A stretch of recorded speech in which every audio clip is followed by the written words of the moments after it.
The intake form asked for diagnosis. In neat strokes, Jeffrey Brennan wrote, "Failure to thrive." He's been confused lately. The doctor said hospice was the safest option. Thought we were going to the hospital, Jeff. You said a few days of observation? They'll observe you here. It's the same thing, just quieter. Better for your heart. Nurse Kim guided the wheelchair past a sign that read end-of-life care in soft script. End of life? Something cold coiled in his chest that had nothing to do with his heart. Jeffrey uncapped his pen again, signing consent forms he didn't bother to read aloud. I'll start his evening meds. It'll help him relax, get some real sleep. I'll bring the papers tomorrow. Just property stuff. You rest easy. Property stuff. Even through the fog, the words sat wrong, like gravel in his gut. The sedative pulled him under, but a stubborn spark stayed lit in the dark. He tried to reassemble the morning, the clinic room, Jeffrey's hand on his shoulder, the calm voice promising rest. His gaze drifted across the room and caught a glossy pamphlet on the nightstand, choosing hospice, a family guide. Hospice. Not observation, not temporary, the lie unspooled in his chest like a cold wire. Footsteps. Nurse Kim entered, clipboard in hand, her smile automatic. How are we feeling? Just checking vitals. You need anything, Mr. Brennan? Why? Why am I here? This isn't a hospital. Doctor's orders, sir. You've been admitted for extended care. Your son signed the papers. His son had signed. A doctor he'd never met. The math was ugly and it was adding up. For the first time in 5 decades, Patrick Brennan felt something worse than pain, the slow, cold weight of being rendered powerless by his own blood. 15 minutes later, in a small office across the building, Dr. Larry Corbin began his evening rounds. He scrolled through the new admissions list, a habit born of 4 decades of medicine. One name froze his thumb. Brennan. Patrick Brennan. That wasn't a common name, and the middle initial was R. He pulled the full chart.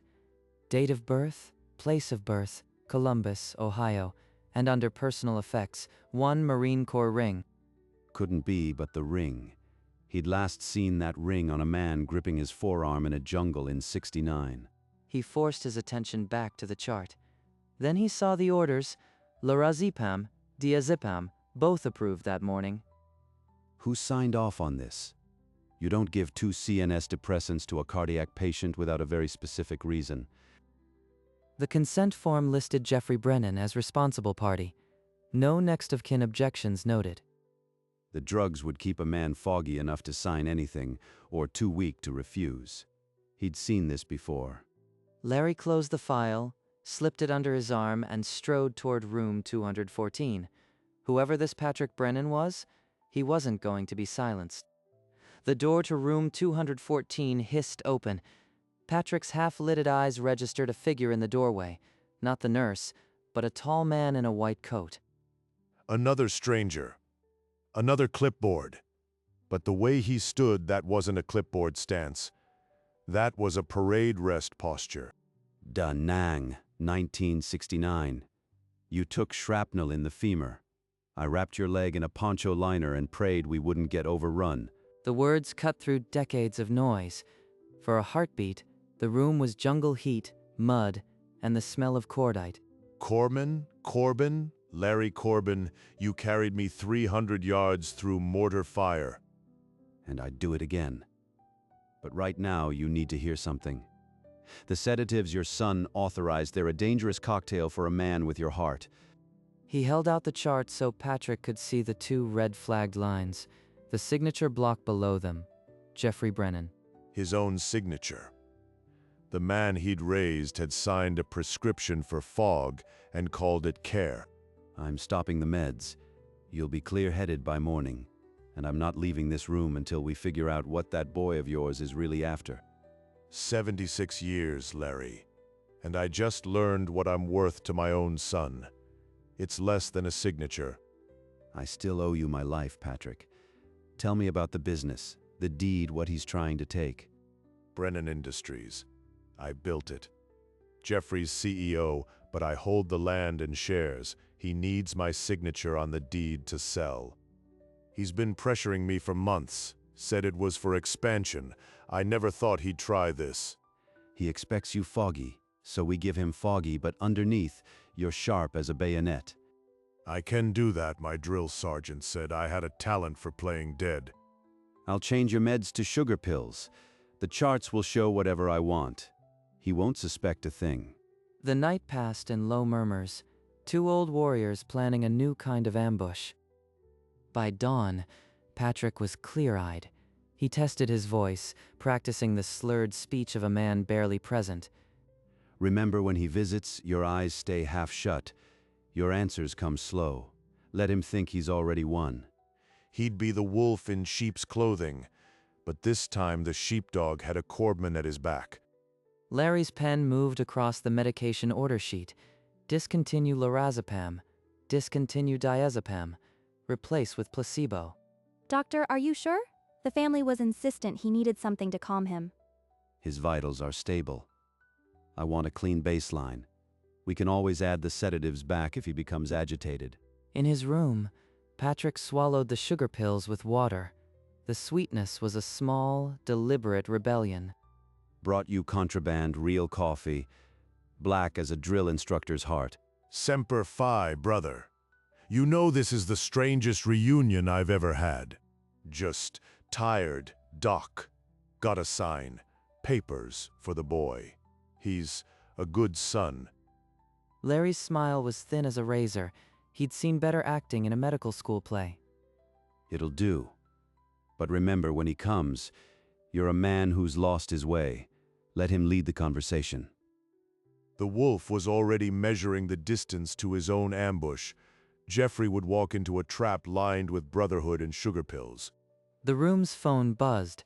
Patrick let it ring twice, then lifted the receiver with a rehearsed falter. Dad, it's Jeff. Listen, I'm coming by with those papers. Just a few signatures, remember? Property stuff. Papers. Right. Okay, son. I'm real tired. You just rest. I'll be there in an hour. You don't need to do anything. Just sign.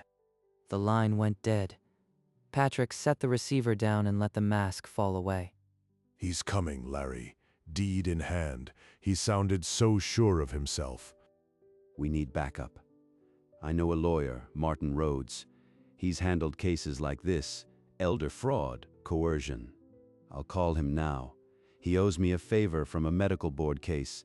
By tonight, we'll have a legal countermove. Outside the window, the sun dipped below the roofline. Inside room 2114, the war had a new general. A lawyer. A plan. And the man who'd saved his leg now saving his legacy. He could wait an hour. Jeffrey Brennan walked into the hospice, a leather folder under one arm, and a lawyer in a tailored suit at his heels. Your father is resting. Any document he signs under heavy sedation can be challenged and will be. I'm his son. He told me he was ready. You can't block this. Medically, he's not competent. I won't allow a signature that a court would throw out. Jeffrey pushed past him and cracked the door open. Inside, Patrick was motionless, mouth slack, breathing slow, the perfect image of a man too far gone to argue. Fine. 2 weeks. I'll bring a notary, and I expect him cooperative. I'll make sure he's rested. We can revisit then. The footsteps faded. After a long silence, Patrick's eyes opened, sharp and cold. 2 weeks. That's enough time to set the whole board. Larry produced a small digital recorder from his coat pocket. Patrick took it, tested the button with a thumb that no longer trembled. Time to hear what he says when he thinks I'm too weak to remember my own name. Keep it simple. Ask him what the papers are. Let him fill the silence with his own words. The phone's speaker on the nightstand crackled to life. The dial tone gave way to 2 rings. Larry held his breath. Dad, you sound better? Did they change your meds? Just a clear moment. What was that paper you wanted me to sign? It's just the deed, Dad. The family property. Once you sign, we can liquidate and put the money into a trust for your care here. It's all arranged. Trust. For my care? I thought this was observation. Why am I here, Jeff? The doctor decided hospice was safest. You've been confused. It's for your own good. Just trust me. Sign in 2 weeks and I'll handle the rest. We've got him, Larry. He just admitted he orchestrated the whole thing. That's coercion. Within the hour, Martin Rhodes stepped into room 214, briefcase in hand, the weight of 1,000 courtrooms in his calm stride. Martin listened to the playback twice. When Jeffrey's voice cut off, he set the recorder down and folded his hands. Elder abuse, fraud, possible criminal coercion. A judge would toss his power of attorney in a heartbeat. What if I don't want to fight him? What if I want to cut him out entirely, today, forever? An irrevocable charitable trust. Transfer the property now, and it's beyond anyone's reach. Set it up. Beneficiary. Wounded veteran amputees. In honor of Dr. Larry Corbin. You're giving away your legacy? Patrick, you don't owe me that. You saved my leg so I could keep fighting. Now you're saving my home. It's the least I can do. I'll draft it by tomorrow. By the time your son walks in, he won't be walking out with a thing. Patrick nodded. The wolf was no longer just defending his den. He was burning it to the ground. 1 week later, in the quiet of Larry's living room, Martin spread the trust documents on the coffee table. Patrick had slipped away from the hospice in civilian clothes, the act of a man already free. Irrevocable, with the Wounded Warrior Foundation as sole beneficiary. Dr. Corbin, your name is listed as the honored individual. It's what I want. That land bailed me out once. Now it can do the same for kids who left limbs in the sand. I'm Investigator Torres. I've worked elder fraud for 12 years. I'll be in the room when your son arrives. Jeffrey expects a sedated old man who can barely hold a pen. Instead, he'll find a Marine in dress blues.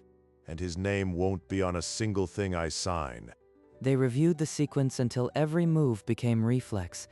The trust, the recording, the uniform. All of it, one single trap waiting to close. 2 weeks felt like a lifetime. Now it feels like minutes to showtime. The trap was set.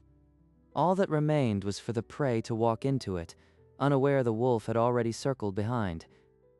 The night before the signing, the phone rang in room 214.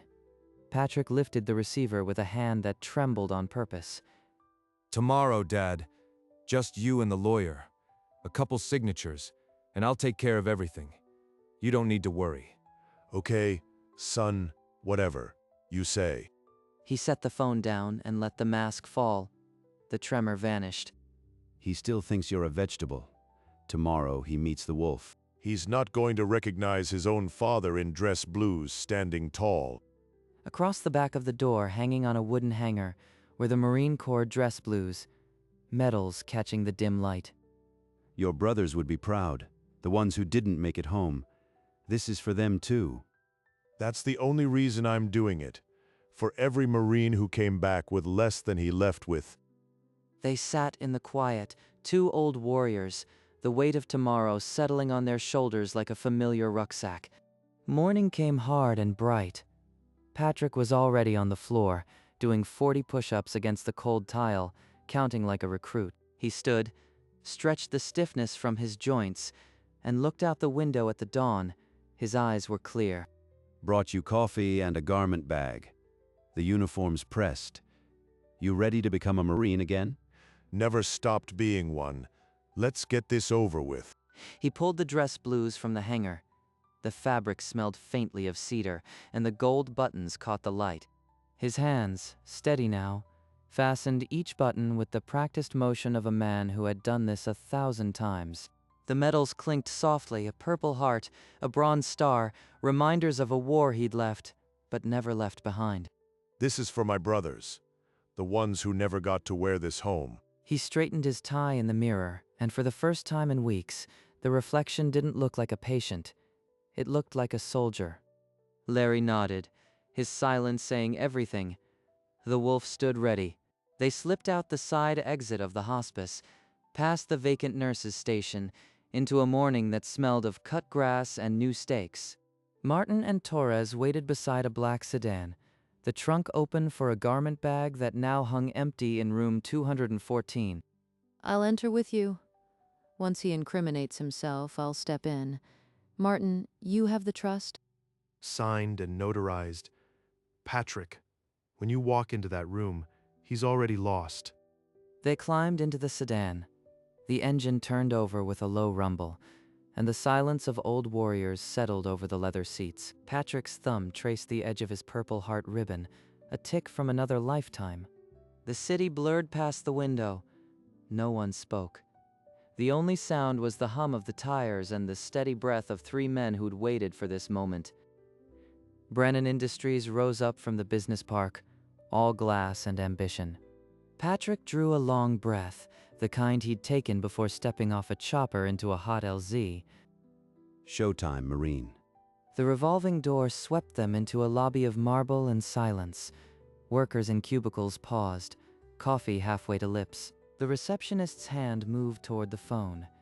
Before she could dial, Torres laid her badge on the counter. Investigator Torres, State's office. You can put that phone down. They stepped into the elevator. The brushed steel walls reflected a Marine, not a patient. The floor indicator climbed. No one spoke. The only sound was the hum of cables and the tight breath of anticipation. The doors slid open onto a hushed executive floor. Thick carpet swallowed their footsteps as they advanced. From behind the conference room door, muffled laughter. Jeffrey's voice, smooth and unsuspecting. Patrick stopped, his hand lifted, steady as a rifle sight. On your word, brother. Patrick Brennan squared his shoulders, the ghost of 100 battles in his eyes, and reached for the handle. Inside the conference room, Jeffrey leaned back in a leather chair, a property deed open on the polished table beside a silver pen. His lawyer nodded. Everything was in order, the notary waiting in the hall. He'll be wheeled in any minute. The doctor confirmed, legally, he's not fit to make his own decisions. Once this deed is signed, the entire estate is liquid. 5 minutes of scribbling Dad won't even remember. Jeffrey checked his watch, a thin smile on his lips. The trap he'd set was oiled and waiting. Papers spread across the mahogany like a small, quiet battlefield. All Jeffrey needed was one shaky signature. He glanced toward the door, expecting the sound of rubber wheels on carpet. Instead, the brass handle began to turn. Quiet, slow, deliberate. Jeffrey straightened his tie, a practiced look of sympathy ready for his father's arrival. The door swept open. Patrick Brennan stepped through the doorway. No wheelchair, no tremor. The dress blues were perfect, metals gleaming like a second spine. Jeffrey rocketed out of his chair. Dad? What? What are you doing? Patrick's voice was ice. Hello, son. Expecting someone else. Larry Corbin followed him in. A corpsman always has your six, even when the enemy wears a familiar face. Torres stepped forward, badge in hand. Investigator Torres, State's office. I think we'll skip the signature today. Jeffrey's face went the color of old newspaper. You can't. I have papers. The deed. Patrick walked to the table, gait steady. Nobody is signing anything blind today, Jeff. The lawyer beside Jeffrey slowly gathered the scattered documents, hands shaking. You wanted a signature. You'll get one. But not the one you think. Jeffrey's world started crumbling before the trust documents even hit the table. Patrick withdrew the small recorder from his uniform pocket and laid it on the conference table. You remember this conversation, son? It happened 2 days after you left me in that room. The speaker crackled. Jeffrey's voice, "It's just the deed, Dad. Just sign it and everything's secure." That was. I was trying to protect you. You were confused. The doctors agreed. Confused? I was sharp enough to record every word. You authorized sedation so I couldn't think straight. Mr. Brennan, you have the right to remain silent. Anything you say can be used against you. Jeffrey's mouth opened and closed. The lawyer beside him quietly set down his pen. That deed on the table? It's worthless. The property already belongs to a charitable trust. You'll get a signature today, but it's going to benefit wounded Marines in Larry's name. Jeffrey Brennan staggered back, his empire reduced to a single sheet of paper he would never own. Martin Rhodes opened his leather briefcase and withdrew the trust document, its pages crisp and binding. Irrevocable beneficiary, the Wounded Warrior Foundation, in honor of Dr. Larry Corbin, sign, and its law. Patrick took the pen, its weight familiar in a hand that had gripped rifles and wrenches. For every Marine who came back with less than he gave, this is for my real brothers. The nib scratched across the signature line, a sound that ended one legacy and began another. That's my inheritance. That land was supposed to be mine. He lunged, but Torres intercepted, locking his arm behind his back with practiced neutrality. Jeffrey's knees buckled, and he dropped into the chair as if the bones had been pulled from his legs. You earned it, Patrick. Every line. Martin notarized the trust with a stamp that echoed through the silence like a period at the end of a sentence. Torres pulled the handcuffs from her belt with a practiced motion, the metallic click filling the quiet room. Jeffrey Brennan, you are under arrest for elder abuse, fraud, and coercion. You have the right to remain silent. How? How did you even know? Patrick opened his mouth, but Larry touched his arm. I'll handle this one. The doctor you tried to silence? I was the corpsman who saved his life in '69. Jeffrey's face lost its last color. The name meant nothing to him, but the bond meant everything. Torres led him toward the door, his polished shoes scuffing like a man suddenly aware of gravity. Semper Fi. The door clicked shut behind them. The room was suddenly still, only the faint scent of old coffee and ink. Patrick and Larry stood alone. Two old Marines, one war finally behind them. They stepped out of the glass doors into the midday sun, the weight of uniforms and suits suddenly lighter. I haven't been fishing in 40 years. Think the fish still remember me? Only one way to find out. Thursday, 6 a.m. I'll bring the rods. I'll bring the coffee, black as boot polish. That evening, Patrick sat on his front porch, the Marine ring glinting as he watched the neighborhood settle into dusk. He closed his eyes and just breathed. 1 week later, before the sun had fully crested, the rumble of a pickup truck pulled him from his morning coffee. Larry stepped out, 2 rods balanced over his shoulder, a tackle box in hand. You're late, Corpsman. Traffic. The bluegill will wait. They loaded the gear with the efficiency of men who had packed parachutes, 2 old Marines, and aimed the truck toward a lake that had never seen a war. The water waited. The lake was glass, reflecting the sky. They set their chairs on the dock in a silence that needed no words. I should have thrown a line with you back in '70. Might have saved us both some grief. Better late than never. The fish weren't going anywhere. The bobber twitched, then vanished. Both men grabbed the rod, decades of reflexes refusing to fade. A bluegill danced on the line, silver and stubborn. Their laughter carried across the water.